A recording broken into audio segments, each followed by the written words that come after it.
نام گم جائے گا، چہرہ یہ بدل جائے گا، میری آواز ہی پہچان ہے، گر یاد رہے۔ لتا منگیشکر اس دنیا سے چلی گئیں ہم سب لوگوں کو چھوڑ کے 92 ایئرس کی ایج میں۔ ممبئی میں آج ان کا انتقال ہوا، اور یہ خبر سن کے ایسا لگا کہ جیسے کسی اپنے کا جب انتقال ہوتا ہے نا، کسی رشتہ دار کا، کسی فیملی میں کسی کی ڈیتھ ہو جائے خدا نخواستہ، تو یہ خبر سن کے یقین مانیے کہ بالکل ایسا ہی لگا، کیونکہ اب بچپن سے ان کے گانے سنتے ہوئے آ رہے ہیں، اور ٹیپ ریکارڈر تھا ہمارے گھر میں۔ میرے پیرنٹس جو ہیں وہ ان کے کیسٹس ہوتے تھے، لتا، رفیع، کشور، لتا، ان سب لوگوں کے کیسٹس ہمارے گھر میں ہوتے تھے اور گانے چلتے تھے، اور بچپن سے وہ گانے سنتے ہوئے ہم بڑے ہوئے ہیں۔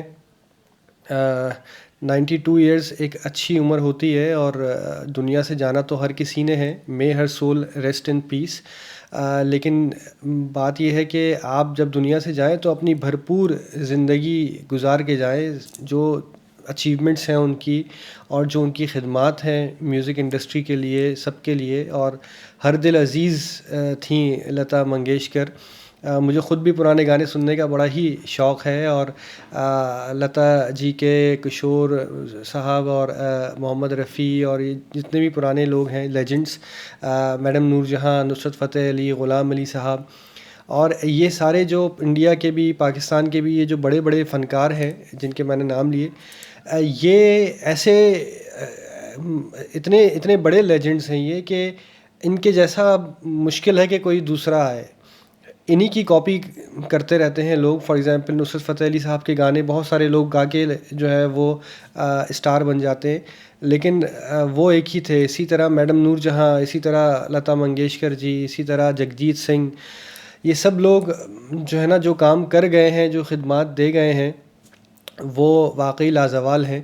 اور آج کل گانے ایسے ہوتے ہیں کہ جو ابھی آپ نے سنے 2 مہینے بعد آپ کو یاد نہیں رہتے، لیکن یہ گانے، یہ لیرکس، خاص طور پہ جو گلزار صاحب ہیں، گلزار صاحب کی بھی شاعری کا میں بہت بڑا فین ہوں، اور یہی وجہ ہے کہ آج یہ خبر سننے کے بعد میں نے سوچا کہ میں آپ لوگوں کے ساتھ بھی شیئر کروں اپنے خیالات۔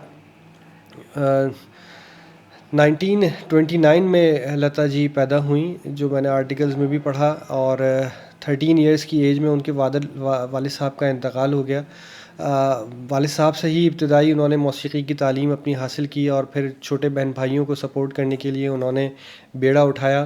1945 میں وہ ممبئی شفٹ ہو گئیں، اور اس کے بعد سے تو پھر انہوں نے مڑ کے نہیں دیکھا۔ بولتی بھی وہ اس طرح تھیں، جو میں نے ان کے انٹرویوز دیکھے ہیں نا، اتنے پولائٹ طریقے سے، اتنے نرم مزاجی سے، کہ جیسے وہ گھر میں کوئی آپ کی بڑی نانی دادی وغیرہ ہوتی ہیں نا، تو ان کو دیکھ کے وہ والی فیلنگ آتی تھی۔ اور اسی طرح جو ہے وہ میڈم نور جہاں جو ہیں ہمارے پاکستان کی جو تھیں، ان کے بارے میں بھی ان کے خیالات تھے۔ مطلب لتا منگیشکر خود اتنی بڑی ماشاء اللہ فنکارہ تھیں، اور وہ میڈم نور جہاں کو اپنے سے بڑا مانتی تھیں، ان کے میں نے انٹرویوز وغیرہ میں دیکھا۔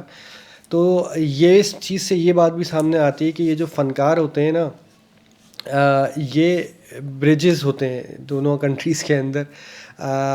کرکٹرز ہو گئے، فنکار ہو گئے، اور اب ولاگرز بھی تھوڑے سے اس کیٹیگری میں آتے ہیں میرے خیال میں، کہ جو دونوں کنٹریز کے درمیان جو ہے ایک برج کا کام کرتے ہیں۔ میں نے ٹویٹر کے اوپر بھی دیکھا کہ نہ صرف انڈیا میں تو ظاہر ہے کہ ان کو اتنا ریکارڈ کیا ہی جا رہا ہے، لیکن پاکستانی پولیٹیشنز نے بھی ان کے بارے میں بہت ٹویٹس کیے ہیں۔ فنکاروں نے تو کیے ہی ہیں، لیکن پولیٹیشنز نے بھی ان کو بہت ریگارڈ کیا ہے، رسپیکٹ کیا ہے، اور یہ اس بات کا مظہر ہے کہ بھائی دونوں جگہوں، دونوں ملکوں میں جو ہے نا، وہ ایک دوسرے کے لیے رسپیکٹ اور عزت کا رشتہ جو ہے وہ قائم ہے، اور اللہ کرے کہ یہ اور بڑھتا رہے۔ تو بس یہی کچھ باتیں کرنی تھیں آپ لوگوں سے۔ آج ان کا انتقال ہوا ہے، تو دل چاہا کہ کچھ ان کے بارے میں تذکرہ کر کے، کچھ اپنوں سے ہی انسان بات کرتا ہے نا، تو آپ لوگ میرے اپنے ہیں، تو میں نے سوچا کہ کیوں نہ ان کے بارے میں کچھ ذکر کروں، اپنی طرف سے چھوٹا سا ان کو ٹریبیوٹ دے سکوں۔ اور مے ہر سول ریسٹ ان پیس۔ جو ان کے چاہنے والے ہیں، جو ان کے لواحقین ہیں، اللہ تعالیٰ ان کو صبر جمیل عطا فرمائے۔ ٹیک کیئر، اللہ حافظ۔